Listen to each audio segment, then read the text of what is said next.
Friends, congratulations on the 40th annual San Francisco LGBT Pride Celebration and Parade, the largest gathering of LGBT people and allies in the nation.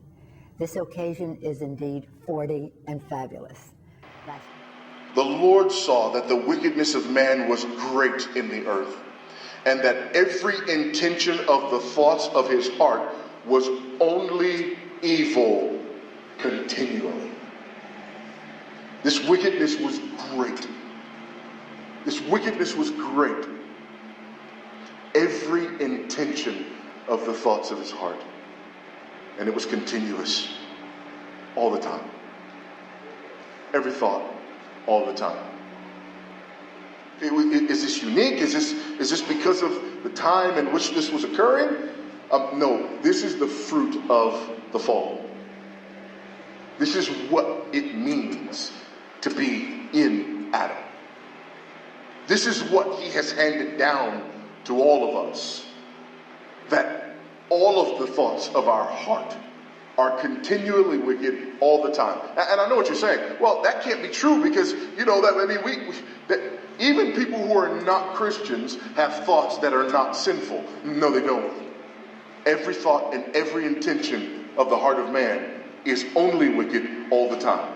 Well, no, I know that because non-Christian people do good things. No, they don't. In order for something to be good, it has to be the right thing, done the right way, for the right reason. And the only right reason is the glory of God. And you do not pursue the glory of God as an unregenerate man. Romans chapter 8 makes it very clear that when we're here in the flesh, we do not please God. In fact, we cannot. Apart from faith, it is impossible to please God. The flood doesn't end the sin problem.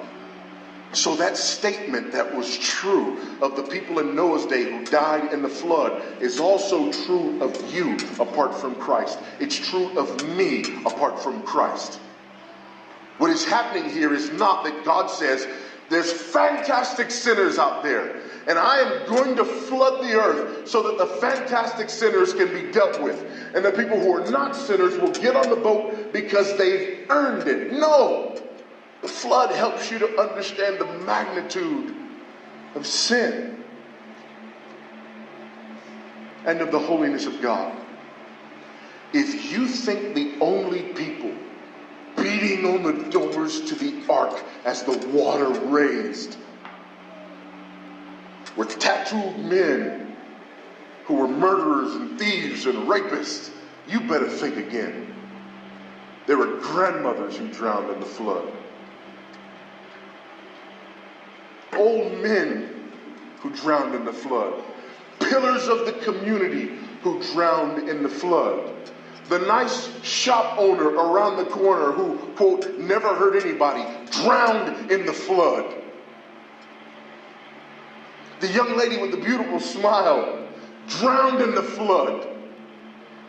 The young man who was so vibrant and full of life, who wouldn't hurt a fly, he drowned in the flood because every thought and every intention of his heart was always and only wicked all the time. And you just don't know it because you can't see the heart. It wasn't just hardened criminals who died in the flood. It was people just like everyone you know, and people just like you. This is important. This is important. Secondly, the flood also shows us the magnitude of God's wrath. So the Lord said, I will blot out man whom I have created from the face of the land, man and animals and creeping things and birds of the heavens, for I'm sorry that I've made them. We see the magnitude of God's wrath.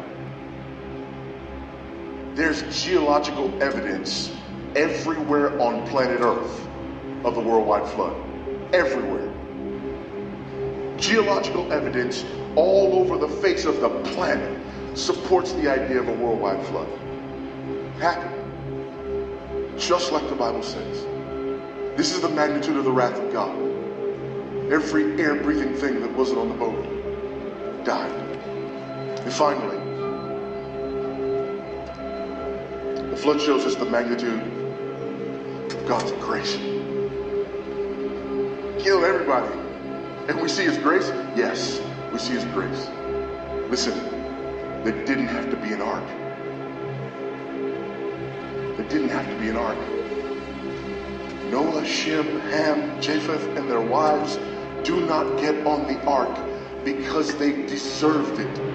They got on the ark because of God's grace, because he was going to keep his word. He's going to keep his promise that he made in Genesis 3:15. That is why these weren't random people who got on the ark, but people who were in the direct lineage of the promised seed who has to come to crush the head of the snake. He could have been like an artist who says, I don't like this painting. Paint over the entire thing. I don't want any remnant of it left. I don't want any reminder of this horrible painting left. But that's not what God did. God made a promise. God kept his promise. God says to Noah and to Shem and to Ham and to Japheth, you're going to get on the boat. You're going to survive. And the promised seed is going to come. Here we see the magnitude of God's grace.